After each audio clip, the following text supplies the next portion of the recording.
Здравствуйте, меня зовут Юлай Галиуллин, я занимаюсь реконструкцией традиционной мужской одежды башкир.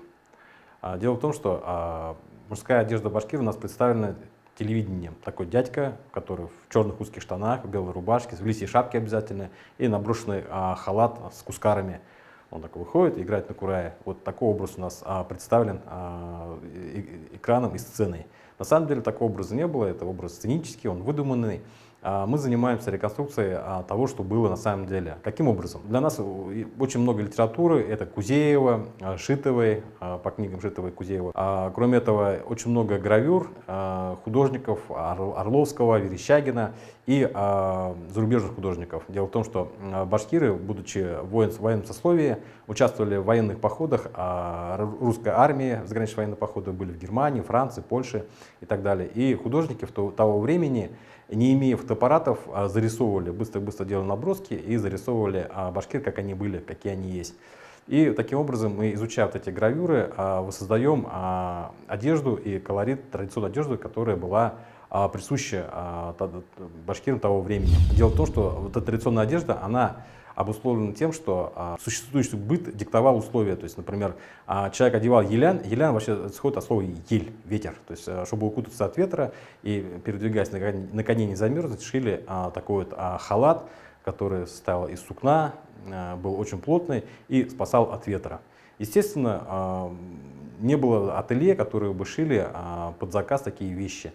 Вся одежда шилась в каком-то селении, под одному лекалу, потому что не существовало размера L, M, там 2XL, такого не было, там или 48-50 размера. Шился под один размер, и все это дело продавалось на ярмарках, или выменивалось, или как бы дарилось в подарки.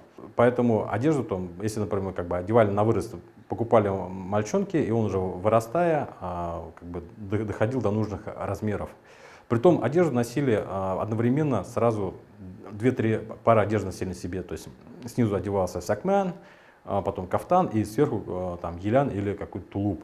Для чего? Для того, чтобы, передвигаясь на коне, например, если выехать там из Уфы в Стерлитамак на коне, то есть не было мотелей, отелей, гостиниц, где можно было переночевать, и путника застигал ночь, например, в дороге, то есть он один халат стелил на землю, в одном ложился и третьим укрывался. Таким образом, как бы все свое ношу с собой. Хотел бы начать я с головных уборов. Какие были головные уборы того времени? Дело в том, что в средние века без головных уборов ходили крепостные и холопы. Например, даже вот взять если русских христиан, они когда заходили в церковь, все снимали головной убор, то есть будь то князь или холоп. Почему? Потому что перед Господом Богом все равны, то есть все оголяли голову. Или, например, когда приезжал барин, такая звучала команда «шапки долой», то есть все оголяли головы, чтобы как бы почтить почтением барина. Поэтому даже, например, есть такая пословица «опростоволоситься». Опростоволоситься значит как потерять вид, потерять статус. Поэтому с непокрытой головой еще ходили люди, которые не имели какого-то статуса или ранга.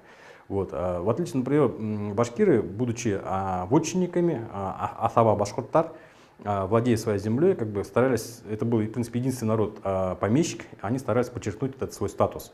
И во многих случаях носили даже два головных убора. Один головной убор это был тюбетейка, и второй головной убор уже одевался поверх него это шапка, или там кулаксын, или колпак. Ну, об этом я расскажу более подробно.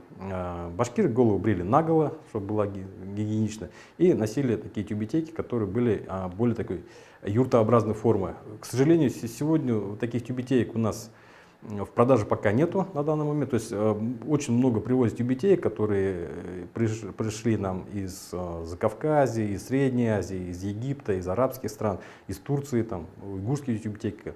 Но вот именно башкирские тюбетейки, которые вот, имеют такой юртообразный, простеганные, таких в данный момент нету.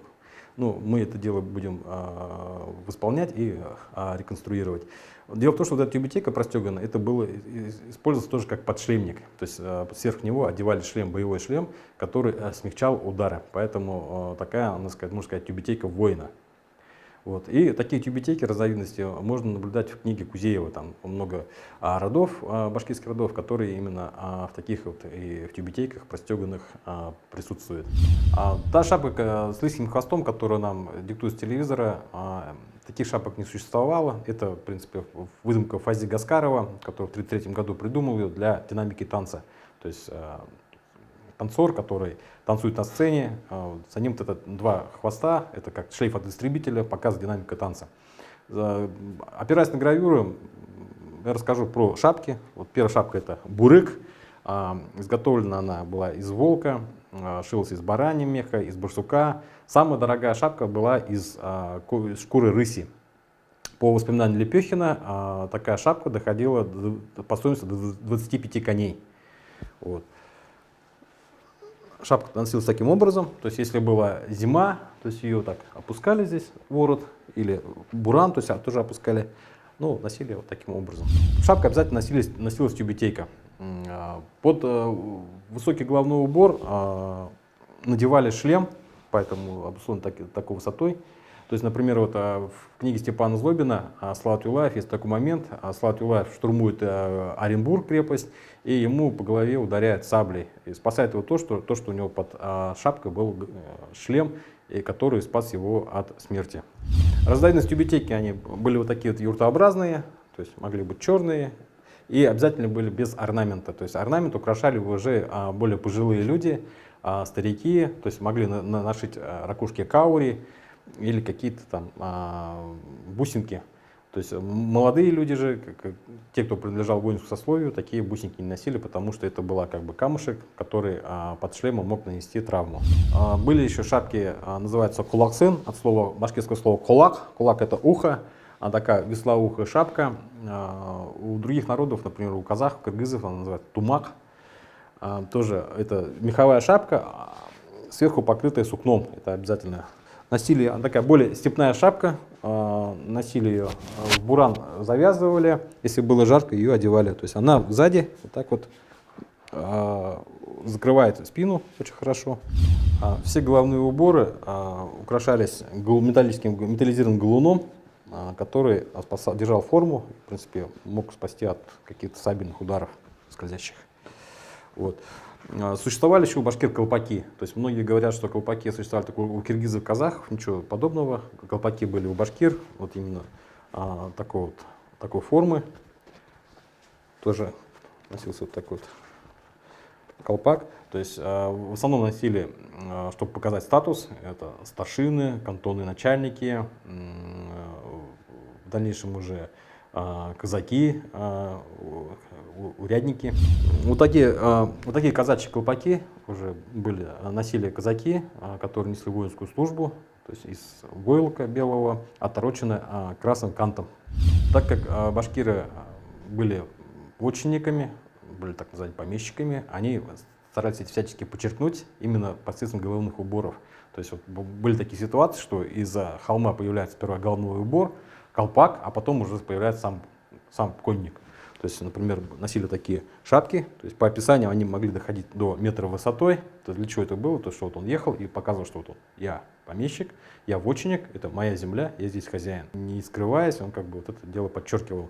И даже неся воинскую службу, например, с донскими казаками, башкир ехал на маленькой башкирской лошадке, казаки ехали на донских конях, которые были выше, но все равно башкир сидел ниже, с колпаком был выше донского казака. Поэтому вот такие колпаки тоже носили. На многих гравюрах они изображены, показаны, и как бы я это вам покажу. Существовали такие шапки кулипаря, которые шились из сукна, из материала, из льна или крапивного материала. Были такие мягкие. То есть это такой летний головной убор легкий, но главное его предназначение — это носить его под шлемом. То есть когда одевали шлем, чтобы кольчуга не царапала шею, не царапала одежду, то есть она носилась именно под шлемом. Это был своеобразный такой подшлемник. Кроме того, шлем носили под головным убором, могли носить до 3 головных уборов, то есть сверху одевалась шапка. Для чего? Если, например, выехать на коне в Оренбург в мороз там минус 30, то есть шлем просто примерзнет к голове, вы даже до аэропорта не доедете. Таким образом, чтобы шлем не мерз, не замерзал, как бы разбойники могли напасть и в пути, шлем одевали под головной убор и носили его вот таким одновременно. Поэтому был такой высокий колпак на меховых шапках. В отличие от женского костюма, когда, например, если глядя на женский костюм, можно было сказать, что это там южная башкирка, или северо-восточная, или северо-западная, или центральная. То есть, глядя на мужчин, а такое сказать, в принципе, было невозможно. Почему? Дело в том, что одежда, она никак не отличалась. То есть, также одевались казахи, киргизы, каракалпаки, нагайцы, которые уральские казаки, которые проживали здесь. Это была степная одежда, одежда степняка. Это то же самое можно сказать про Северный Кавказ, где все ходят в черкесках, в попахах, у всех газыри, кинжал. То есть и кто он там, кабардинец, ингуш там, или чечен, невозможно сказать. Но если рядом поставить женщину, то можно сказать, да, это чечен, это ингуш, это кабардинец. То же самое у башкир. Глядя на гравюру, мы видим, что они хоть из разных полков, но одеты практически одинаково. Единственное могло быть отличие по головным уборам. Головные уборы отличали тем, что это могли быть степные башкиры, горные башкиры, там, лесные. То есть вот такое небольшое отличие могло быть. А вся одежда, она была практически одинаковая. Вот. Существовал еще вот такой капясь, легкая шапка, которую тоже носили, одев поверх тюбетейки. То есть здесь еще мог украшаться быть конский хвостик такой короткий. Это украшают десятники, пятидесятники или сотники. Для чего? Для того, чтобы в конной атаке, когда вбивается в противника, чтобы десятка могла смотреть, видеть своего командира, по конному хвосту отличали и следовали за ним, чтобы можно было сохранить строй. Десятник шел за пятидесятник, пятидесятник шел за сотник, и таким образом, чтобы не было хаоса, во время сражения можно было определить воинский порядок. В повседневной жизни такие хвостики выбирались. Сегодня я рассказал вам про национальные виды головных уборов, а в следующем видео я расскажу вам о национальной одежде башкир.